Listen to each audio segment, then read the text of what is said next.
दोस्तों चाय के बागानों में खड़ा हुआ तो मुझे याद आया वो कहानी जो एक प्रोफेसर की है और एक ज़ेन मास्टर की। ये कहानी बहुत अनोखी है दोस्तों। इसमें क्या होता है, एक फिलॉसफी का प्रोफेसर होता है जिसने बहुत शोध किए होते हैं, बहुत पीएचडी के रखी होती है, लेकिन फिर भी वो ज़ेन के बारे में सीखना चाहता है। जिन लोगों को नहीं पता मैं उन्हें बता दूं कि ज़ेन एक फिलॉसफी है बुद्धिज्म की, जिसमें इस चीज़ों को सीखा जाता है, कैसे समझा जाता है, कैसे आप अपने आप को कंट्रोल करते हैं, इस पे चीज़ें व्यक्त की जाती हैं। तो क्या होता है, इन्हीं प्रयासों में ढूंढते ढूंढते पहुंचते पहुंचते वो जो प्रोफेसर है वो पहुंच जाता है एक मोनेस्ट्री में। वहां जानता है कि वहां पे कोई एक मास्टर है जो बहुत ज़्यादा जानते हैं ज़ेन के बारे में। तो वही शोध करने के लिए, जानकारी एकत्रित करने के लिए वो एक वहाँ के जो मॉन्क से, ठीक है, मॉन्क से बोलते हैं कि मुझे अपने उन ज़ेन मास्टर के पास लेके जाए। वो बिल्कुल डिसिप्लिन में आराम से उन्हें अपने गुरु के पास लेके चला जाता है। उससे वो पूछते हैं ज़ेन मास्टर जो कि बताओ आपको क्या जानना है।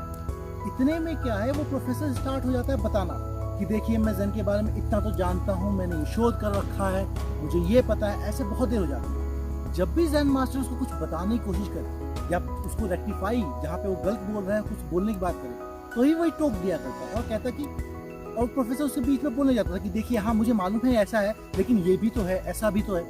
इतने में क्या होता है कि ज़ेन मास्टर जब देखता है कि समय की सुई काफी आगे बढ़ चुकी है, आधा घंटा हो गया है, लेकिन अभी कुछ सीखा नहीं, कुछ वार्तालाप नहीं हुई।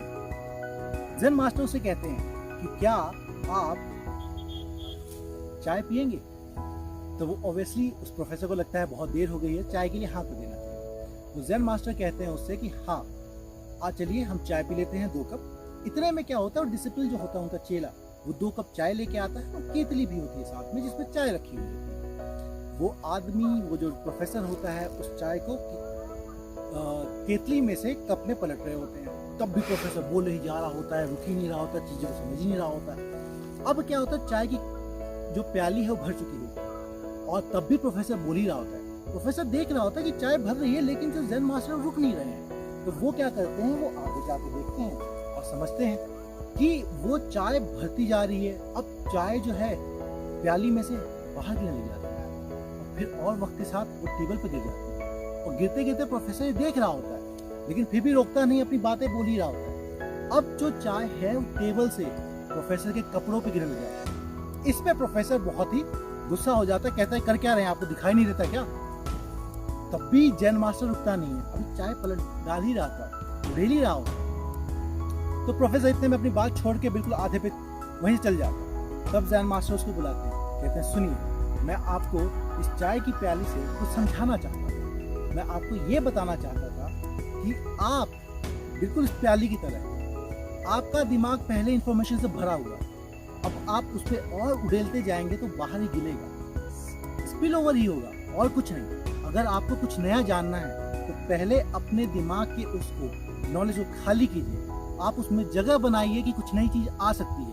आप सुनने के लिए तैयार ही नहीं है, जो भी आपके मन में आ रहा है वही बोले जा रहे हैं, बताए जा रहे हैं। तो दोस्तों ये कहानी पूर्ण रूप से अगर आप समझे तो हमारी दुनिया की है, हमारी सोसाइटी की है। हम चीज़ों को भले ही चाहते हो कि नया कुछ सीखना, लेकिन जब भी कोई व्यक्ति हमें कोई नई बात बताता है तो हम अपने ही जो चीज़ें हमने बना के रखी हैं, जो नॉलेज हमारे पास है, उसी को बोलने लगते हैं, उसी को समझाने लगते हैं। कभी भी सोचते नहीं कि सामने वाला बोल क्या रहा है। इसलिए अगर आपको एक वाइस मैन बनना है, एक समझदार व्यक्ति बनना है, तो आपको पहले चीज़ें सुननी आनी चाहिए, समझनी आनी चाहिए, तभी जाके आप समझदार होंगे। और यही मेरा आपके लिए एक कह सकते हैं कि निर्देश है या फिर आपके लिए सलाह है कि आप लोग भी स्टूडेंट हैं लाइफ में, तो आप भी शांति से चीज़ों को समझिए, सीखिए। ये नहीं जो आप जानते हैं वही सबको बस बोले जा रहे। हर व्यक्ति आपको कुछ सिखा जा सकता है, वही चीज़ सीखिए जो चीज़ एक चाय की प्याली में